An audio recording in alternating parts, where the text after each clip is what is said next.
a person is born under a specific celestial alignment, then important moments in their life will happen when the same celestial alignment reoccurs in the sky.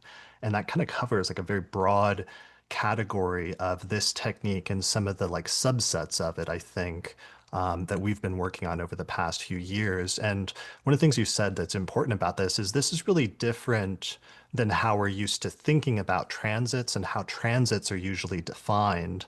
Because strictly speaking, usually a transit is when a planet in the sky makes an aspect to a planet or a point in the birth chart.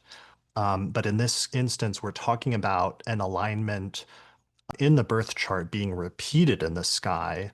So that's quite different than how like contemporary transit theory is usually conceptualized, at least in the English speaking world. Yeah, yeah, it's something that I've never come across in any text whatsoever. Well, until earlier today when you shared a German one with me that I didn't know existed until you shared it. Um, but yeah, it's not something anyone reads about. The only reason I learned about them was my teacher Michael Luton when I was taking a class with him in 1999, 2000. So, one of the things that you said, because you lectured on this back in UAC in 2012, and you said that Right. these transits can be extremely powerful, even if they don't make a zodiacal contact to any point in a given chart. And I think that's so crucial, and that's one of the disconnects, and it's one of the issues I had for years because I've been aware of this technique through you since the mid to late 2000s.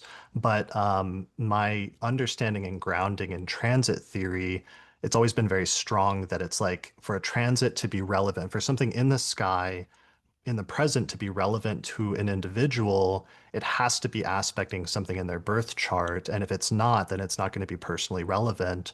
But in this technique, it actually shows a way in which the alignment of the planets in the sky currently, if it's repeating an aspect in the birth chart, can actually still be relevant in the life of the individual, even if there's no natal contact.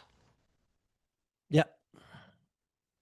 Yep. Yeah, so that's different. And one of the points then is that it creates a model where there's like a resonance between the alignment in the birth chart and the alignment of the planets at some point in the future when that same alignment repeats in the sky.